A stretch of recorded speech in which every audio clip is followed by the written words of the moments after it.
Okay, Assalamualaikum warahmatullahi wabarakatuh. Saya Abu Zaifah bin Muhammad Hilmi. Nombor matrik 210 DIB 21F 1013. Okey, baik. Untuk kali ini kami akan dokumentarikan isu-isu kemanusiaan, misi kemanusiaan pada luar negara. Okey. Pengenalan untuk tanggungjawab sosial, komitmen kewajipan yang berlaku ke atas individu, masyarakat dan juga kerajaan untuk membantu golongan-golongan yang susah. Okey, baik. Okey, isu-isu misi kemanusiaan terhadap luar negara, kita boleh nampak pelbagai bentuk bantuan kita boleh salurkan. Antaranya adalah pendidikan, kewangan dan juga bantuan moral.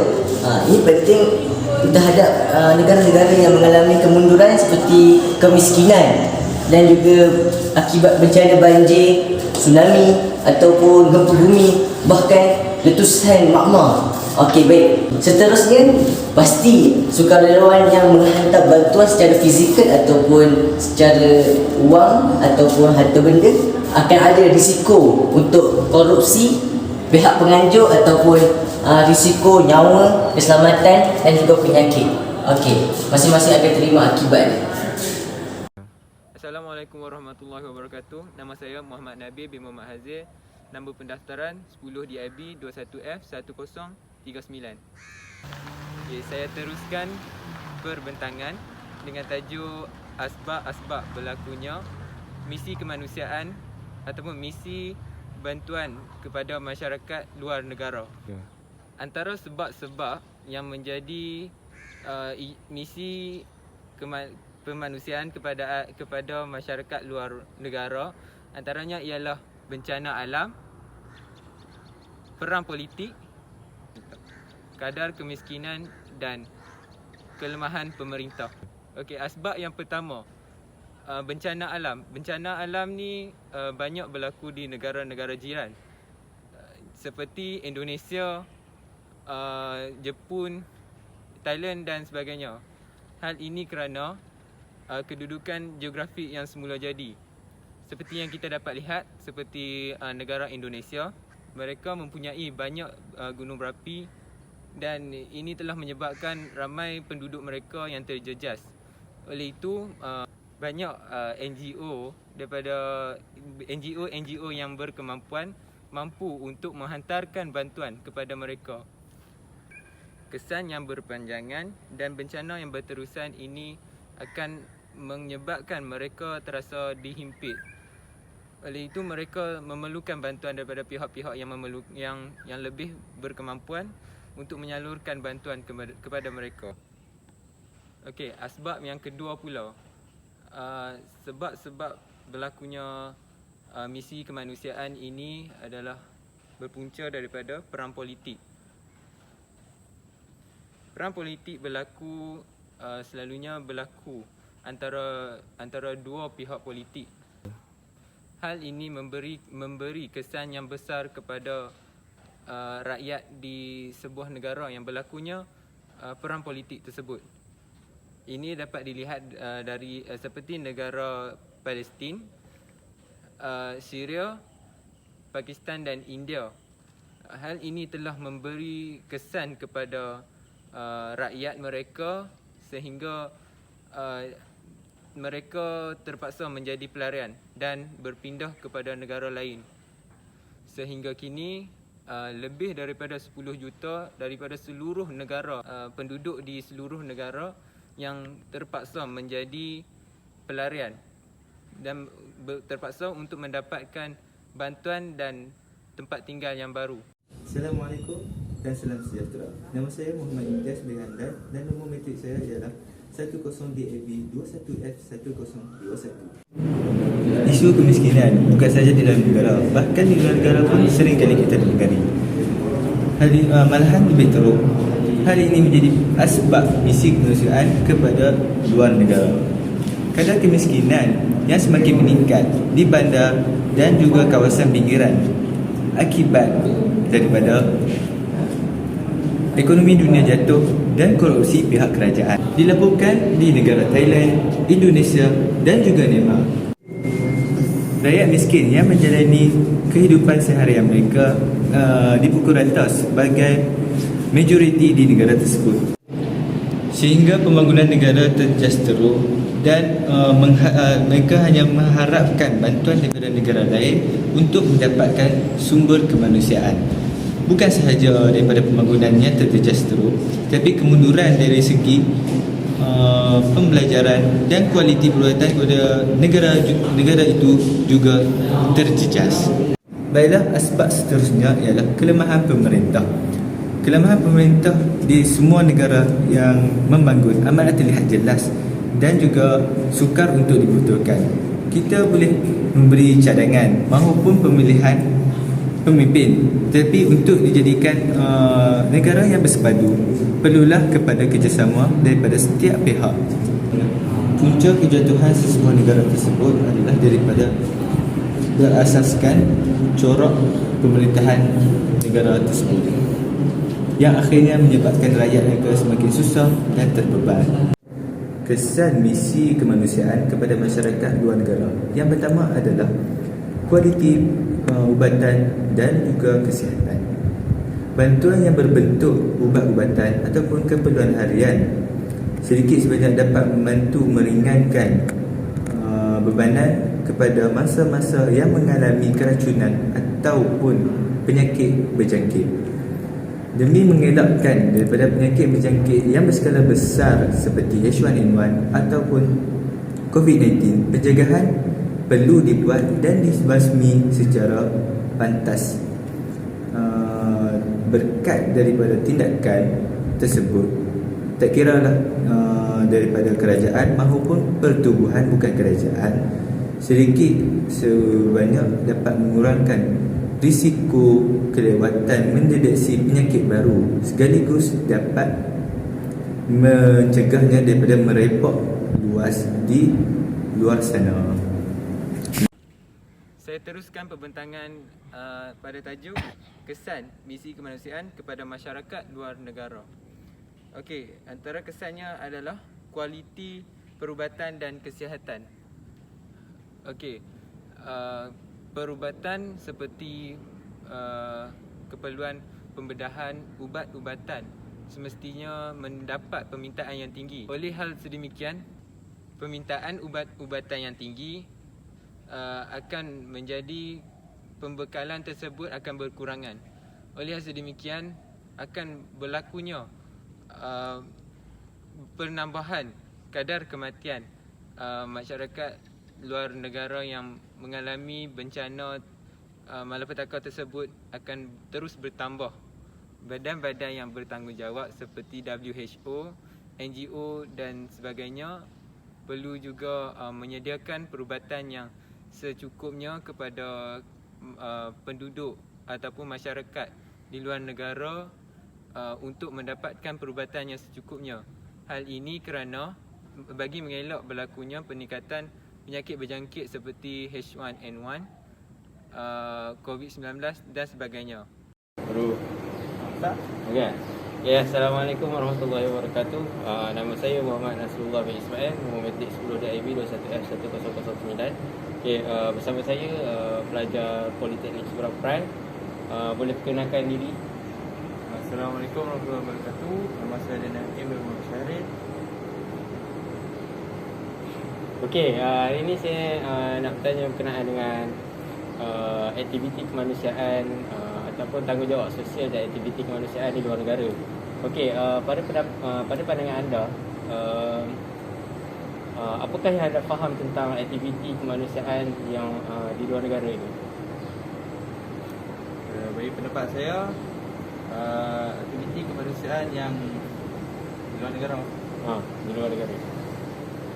aktiviti kemanusiaan yang dilakukan oleh NGO di Malaysia di luar negara adalah bertujuan untuk membantu golongan-golongan yang memerlukan atau golongan yang ditimpa krisis serta sedang berada dalam peperangan. Mereka memerlukan bantuan makanan serta barang keperluan untuk terus hidup.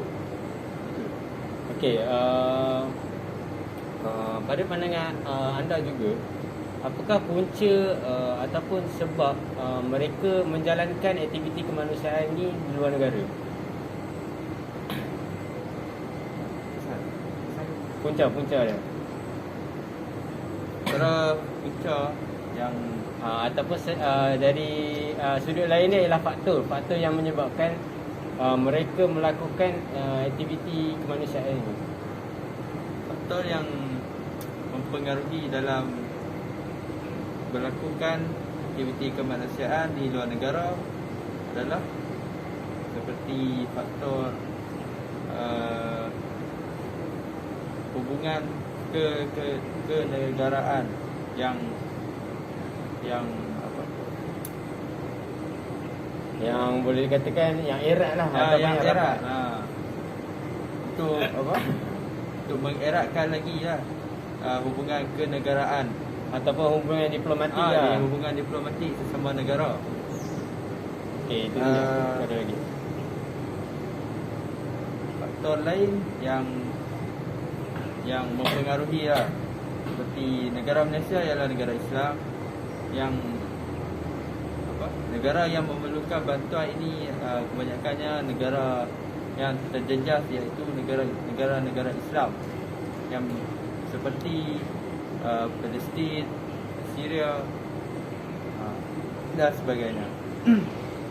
Faktor yang mempengaruhi dalam situasi tersebut ialah untuk menolong golongan-golongan atau penduduk yang beragama Islam. Sebab umat Islam mestilah menolong sesama Islam. Okey, itu saja. Okey, yang terakhir daripada saya, baru-baru ini adalah bantuan bencana di Palestin, seramai 5 orang ahli sukarelawan di Sepang. Ada daripada berita harian Metro mendapati mereka melakukan aktiviti kemanusiaan di Palestin. Okey, apakah kesannya mereka melakukan aktiviti tersebut terhadap rakyat luar negara ataupun terhadap penduduk di luar negara?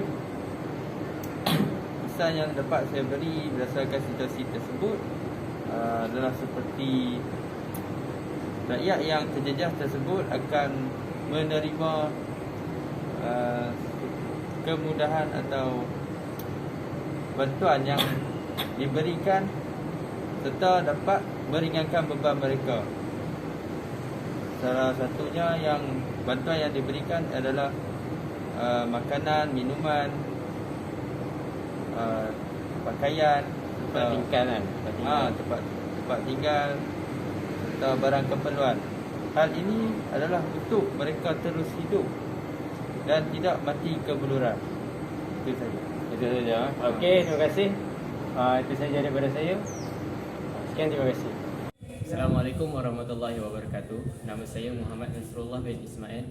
Nombor metrik 10 DIB 21F1009. Kesan dan kesimpulan misi kemanusiaan masyarakat di luar negara yang boleh kita ambil pedoman tentang misi-misi ini. Okey, yang pertama ialah kesan. Kesan yang dapat saya ulahkan ialah pembentukan sasiah peribadi. Pembentukan sasiah peribadi ini ialah khas kepada remaja dan juga kepada generasi muda kini tentang etika dan nilai-nilai murni yang dapat diambil iktibar daripada aktiviti kemanusiaan ini. Okey, sebagai contohnya, dengan melakukan aktiviti kemanusiaan ini, kita juga dapat berganding bahu bersama-sama dengan generasi muda ini untuk membentuk peribadi yang tinggi, justru dapat meningkatkan akademik, nilai mata akademik di mata khususnya di politeknik, di UiTM,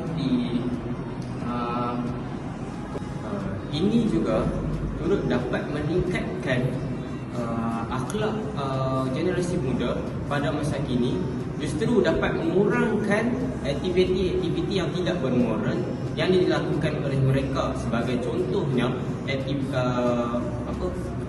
berlakunya aktiviti merempit, mencuri, merompak dan sebagainya. Justru itu ia juga mendatangkan nilai yang positif kepada penduduk-penduduk di luar negara yang mengalami krisis ataupun provokasi yang luas ataupun bencana yang datang yang melanda negara mereka. Justru itu dengan ini mereka dapat memandang tinggi ataupun dapat meningkatkan imej negara Malaysia kerana generasi-generasi muda mengambil kesempatan ataupun mengambil bahagian dalam aktiviti sukarelawan ataupun aktiviti kemanusiaan ini. Kesan misi dan misi kebudayaan yang di luar negara yang kedua ialah